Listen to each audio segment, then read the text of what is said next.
오늘 본문 말씀은 요한복음 2장 13절에서 17절 말씀입니다. 오늘 성경 말씀 제가 읽겠습니다. 유대인의 유월절이 가까운지라 예수께서 예루살렘으로 올라가셨더니 성전 안에서 소와 양과 비둘기 파는 사람들과 돈 바꾸는 사람들이 앉아 있는 것을 보시고 노끈으로 채찍을 만드사 양이나 소를 성전에서 내쫓으시고 돈 바꾸는 사람들의 돈을 쏟으시며 상을 엎으시고 비둘기 파는 사람들에게 이르시되 이것을 여기서 가져가라. 내 아버지의 집으로 장사하는 집을 만들지 말라 하시니. 제자들이 성경 말씀에 주의 전을 사모하는 열심이 나를 삼키리라 한 것을 기억하더라. 아멘. 유대인 남자들은 매년 6월절이 되면 제사를 드리기 위해 예루살렘으로 올라갔습니다. 우리나라에서도 매년 명절 때마다 고향으로 내려가지요. 마찬가지로 유대인들도 3대 절기, 6월절, 초막절, 칠칠절 때마다 예루살렘에 올라가곤 했습니다. 예수님 또한 6월절을 맞이하여서 예루살렘에 올라가셨습니다. 그리고 예루살렘 성전에 가셨는데 거기서 동물 파는 사람들과 돈 바꾸는 사람들을 보셨습니다. 여러분, 동물 파는 사람들은 어떤 사람들일까요? 그 사람들은 매년 예루살렘에 방문한 사람들이 제사를 드릴 때 사용할 그런 동물을 파는 사람들이었습니다. 매년 정말 멀리에서 예루살렘까지 오는 사람들이 많이 있었는데 그 사람들이 다 제사를 드릴 동물들을 가지고 온다면 많이 번거롭고 또 힘이 들겠지요. 그래서 성전 입구에서 파는, 성전 안에서 파는 그런 동물들을 사다가 그 동물들로 제사를 드리곤 했습니다. 또한 돈 바꾸는 사람들은 어떤 사람들일까요? 그 당시 성전세를 내야 했는데 성전세를 낼 때에는 로마의 돈으로는 낼 수가 없었습니다. 그 이유는 로마의 동전에는 로마 황제의 얼굴이 새겨져 있었기 때문에 성전세를 내는 데에는 적합하지 않았기 때문입니다. 그래서 돈 바꾸는 사람들은 로마의 돈을 두로의 돈으로 바꿔주는 역할을 했습니다. 그런데 예수님께서는 그들을 보시고 왜 노하셨을까요? 그들이 폭리를 취했기 때문입니다. 예루살렘 성전 밖에서 그리고 다른 곳에서 파는 동물의 가격보다 훨씬 더 비싸게 팔았고 또한 밖에서 돈을 바꿀 때보다 그 비율이 훨씬 더 불합리했기 때문이지요. 그렇다면 그 사람들은 왜 그렇게 높은 가격의 동물을 팔고 왜 그렇게 불합리한 비율로 돈을 바꾸어 주었을까요? 그 이유는 그렇게 해도 사람들이 그 사람들을 이용할 수밖에 없었기 때문입니다.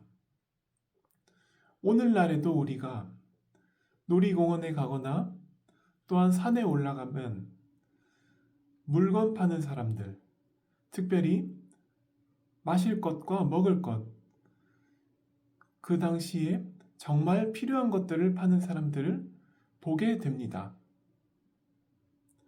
우리가 놀이공원에 놀러 갔을 때에 정말 빵 하나에 5,000원씩 하고 또한 물 한 병에 2,000원씩 하지요. 산에 올라갔을 때도 마찬가지입니다. 물을 정말 비싸게 파는 것을 우리가 볼 수 있습니다. 또한 알프스 산에 올라가는 기차에 타면 우리나라 신라면 컵라면 작은 컵 하나를 12,000원에 판다고 합니다. 그 사람들이 그렇게 비싸게 파는 이유는 그렇게 비싸게 팔아도 사람들이 사 먹기 때문입니다.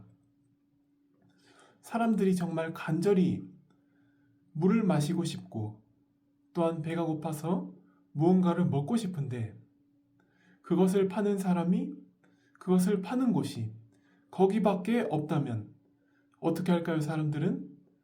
네, 맞습니다. 많이 비싸더라도 거기서 살 수밖에 없겠지요. 마찬가지로 예루살렘 성전에서 동물 파는 사람들은 정말 제사에 사용할 동물이 간절한 사람들의 그런 마음을 이용해서 동물들을 비싸게 팔았고 돈 바꾸는 사람들 또한 마찬가지였습니다. 그래서 예수님은 그들을 향해서 강도의 속을이라고 말씀하셨습니다. 여러분, 강도는 어떤 사람들을 강도라고 하지요? 돈을 뺏는 사람들을 강도라고 합니다. 그들은 그렇게 부당한 이익을 취했기 때문에 예수님께서 그렇게 표현하신 것입니다. 그러나 예수님께서 이처럼 크게 분노하셨던 더욱 중요한 이유가 있습니다.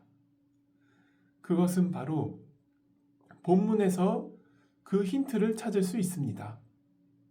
본문에서 성전 안이라고 하는 장소는 이방인의 뜰을 가리킵니다. 이방인의 뜰이 뭐 하는 곳이냐 하면 바로 이방인들이 예배를 드리기 위한 장소입니다. 하나님의 성전 안에 있는 이방인의 예배를 위한 장소에서 장사꾼들이 자리를 차지하고 장사를 하고 있었던 거예요. 이방인들이 모여서 예배를 드리는 예배당인데 그 자리를 장사꾼들이 차지하고 있었던 것입니다. 그래서 예수님께서는 분노하셨습니다. 17절 말씀을 보시면 예수님께서 노하시는 것을 보고 제자들이 주의 전을 사모하는 열심이 나를 삼키리라 하는 말씀을 기억했습니다. 주의 전, 주의 성전을 향한 열심은 곧 무엇을 가리킬 수 있냐고 하면 하나님을 향한 온전한 예배를 열망하는 것으로 볼 수 있습니다. 따라서 예수님의 성전 정화에는 하나님과 바른 관계에 대한 열정과 예배 회복에 대한 소망이 나타나 있다고 볼 수 있습니다. 이제 말씀을 마무리하겠습니다. 예수님께서는 예배를 회복시키시기 위해 돌아가셨습니다. 유월절 양으로 돌아가신 예수님은 유월절을 완성하실 뿐 아니라 죽음을 통해 하나님을 향한 예배가 온전히 회복되도록 하셨어요.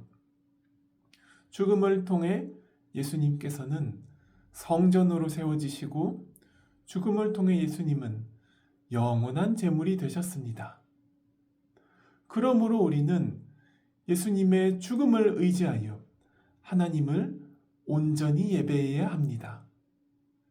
제물 되시고 성전 되시고 또한 제사장 되신 예수님만을 의지하여 하나님을 예배해야 합니다. 또한 예수님은 예배 회복을 위해 분노하셨습니다. 이방인들이 제대로 예배드릴 수 없는 그런 불합리한 상황에 분노하셨습니다. 예수님은 바른 예배가 시행되기를 간절히 바라셨습니다. 이와 같이 우리도 예배가 제대로 시행되지 않는다면 예수님과 같이 거룩한 분노를 가져야 합니다.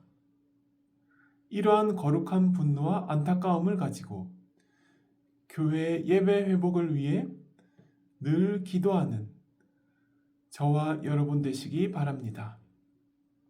잠시 기도하겠습니다. 사랑과 은혜가 충만하신 하나님 아버지, 오늘 요한복음 말씀을 통해서 예수님의 성전 정화 사건을 살펴보았습니다. 특별히 예수님께서는 하나님의 성전에서 예배가 올바르게 시행되지 못하게 하는 그런 장사꾼들의 소행을 보고 분노하셨다는 것을 알게 되었습니다. 하나님 아버지, 오늘날 정말 많은 예배가 드려지고 있습니다. 정말 그 예배들이 주님 보시기에 정말 올바른 예배가 되게 하시고 올바른 예배가 될 수 있도록 항상 지켜 보호하여 주시옵소서. 무엇보다도 새로운 성전이 되신 예수님, 자기 몸을 십자가에 달려 죽으심으로